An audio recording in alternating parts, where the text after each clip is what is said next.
Hi guys, Happy New Year. It's been an unseasonably warm winter here in Zone 7B, north of Atlanta, and this week has been very, very wet. We got as much filmed as we could for you here in our organic backyard garden before it started pouring. If you're new here, welcome. I'm Claire, and I'm one half of the Ormewoods. My better half is Dawn, and together we are folk rock duo, the Ormewoods. With all of our gigs being canceled these last 18 months, we've turned our creative energies to our garden. But this year, we hope to share with you not only our garden life, but more of our creative process and our musical pursuits. If you like what we're doing, please be sure to give us a like and a subscribe. One of our goals this year with our content is to give you more comparison videos and more update videos on specific plants or projects that we're working on. That was one of the biggest requests that we got, and those videos from 2021 were clearly our most popular on the channel. One of the things that we're looking at is comparing how different crops do in the green stalks versus the raised beds, like this cabbage. We're growing cabbage in the green stalk, and we're growing it in the raised bed. Now, last year we grew it in the dirt, and it did terribly because we've got that heavy Georgia clay.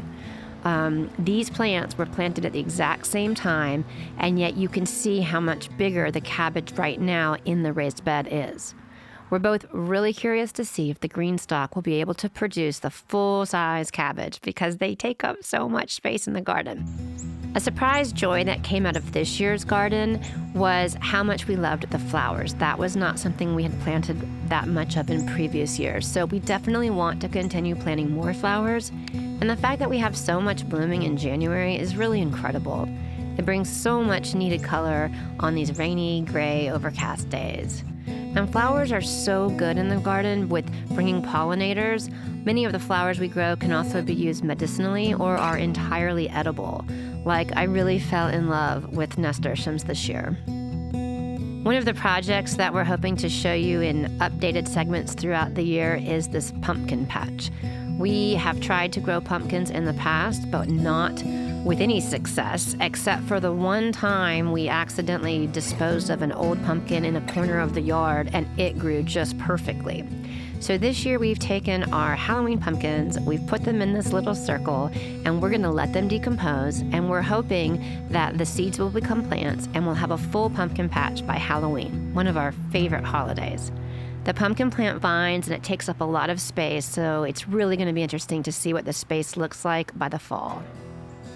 One topic we get a lot of questions about is how we garden organically, especially when it comes to pest control.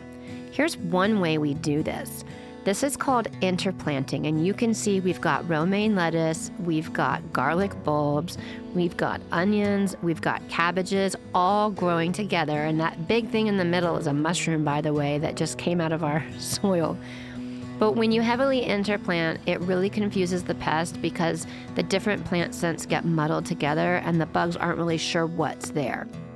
We've learned a lot of tips and tricks like this along the ways that we are sure we're going to share and show you as we go because we really are committed to the idea of being as organic as possible. Of course, we're going to continue to share with you all of our mistakes. We make a lot, but we know our mistakes are part of the learning process. So if you can learn from us, that makes our failures worth it.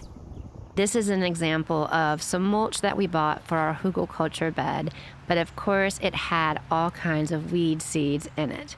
And look at these weeds, you guys, they look exactly like the onion sets that we planted that are also in this bed. So that is a major fail that, we've learned from, or you'd think we'd learn from it. We actually have already made this mistake once before, so sometimes 3 times is a charm. Thanks so much for all your support. We love getting to know you. We answer every comment, so let us know who you are, where you are, and what creative endeavors you are pursuing. Here's to a happy, healthy, joyful 2022.